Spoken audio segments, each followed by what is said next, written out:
you know, it's disrespectful to any human being, and it's a shame, like for me as a former Chelsea player, to see like the fans. I wouldn't call it fans, but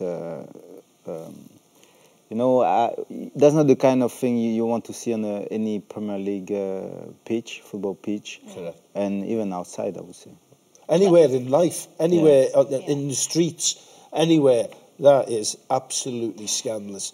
And the people who got them on camera should not go to a football match again. And I would say that the way Raheem reacted is very, very, fantastic. Let's say, fantastic, but professional. But I know that it hurts when, you know, you're just playing football and someone come and trying to abuse you so you can react and get out of a game. So, you know, it's a good reaction, and I hope that the FA could eradicate this in the English football. You know, coaches and managers and players are very aware of the cameras, and a lot of them speak behind their hand now, don't they? Yeah. You know, I'm amazed that punters in the crowd don't realise that they are so visible. You know, and maybe that sums up the type of people that they are, uneducated. Yeah, what I would say, what Florence said, Raheem Sterling has been absolutely outstanding for Manchester City and England, and he still gets stick. And Raheem's come out today and blames some part of the English press, and I agree with him. Some of the columns written about this boy, who's a fantastic footballer. He got a tattoo on his leg, and I don't want to go into it, but he got so much stick. It fuels things like that, and the way he's handled it has been absolutely fantastic. Now, Florent, you were saying that it hurts, and I know that you being close to Didier, he has been the target as well, such abuse back in the day. Have you personally experienced it yourself when you were at Chelsea? No, not really. But I know that it does exist, and you know there was sometimes some controversy. And the thing is, we are professional football players, but we are still human. So of course you have to play the role model for everyone.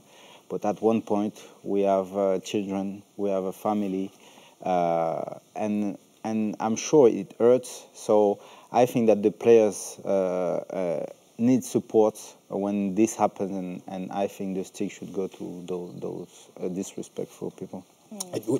When I was playing in the 70s, and it was prevalent, you know, West Brom had 3 players who were really Cyril Regis, Laurie Cunningham, Brendan Baston, Laurie Cunningham, great players. Yeah. The abuse they got, Paul Cannavale, the abuse they got in them days was absolutely scandalous.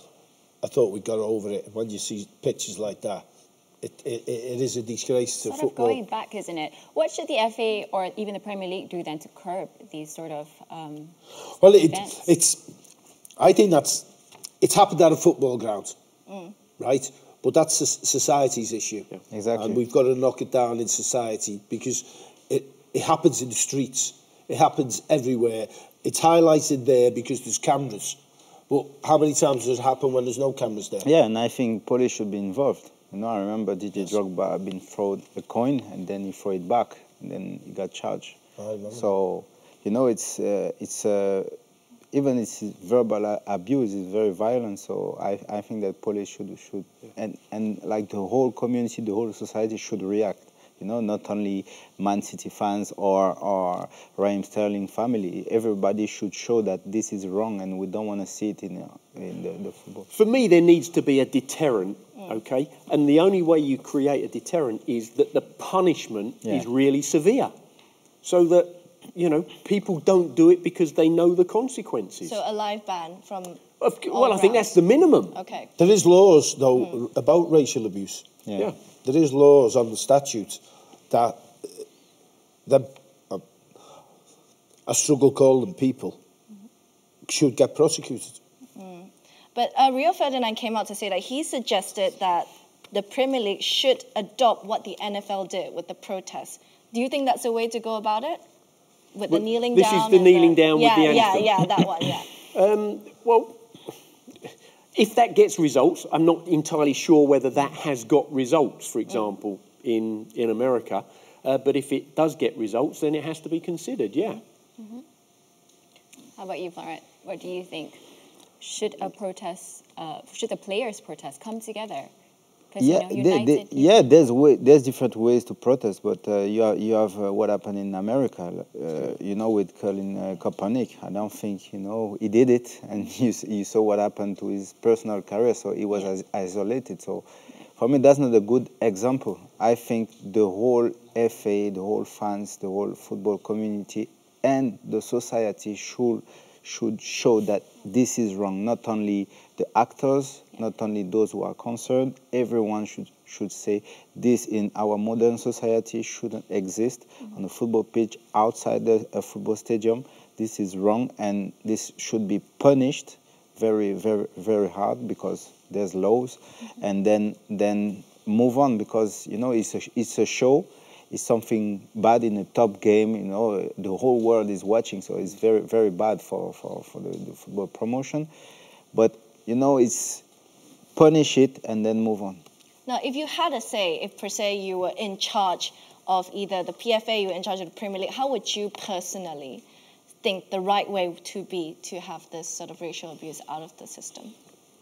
First, there's a time like to think, to study the case, to know, to identify those people, act by the rules, act by the laws, and then, as I said, it's something.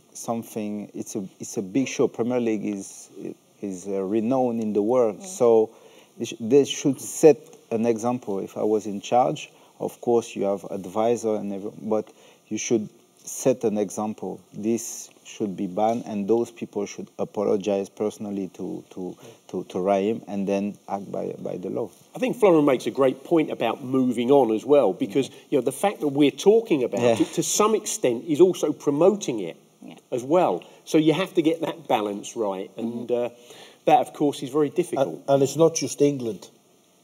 No. In some of the Russia, Italy, it happened. France, it's happening too many times all over the world. And what I don't like with it is like most of the time is going to be the player who's been abused, is going to be his case, and then you say Raheem's case, Raheem has been abused. No, it's an individual who has been abused. It's not Raheem, is a football player, a human being being abused. So it's just punish those people. They should apologize and then move on and try to avoid and to prevent this in the future.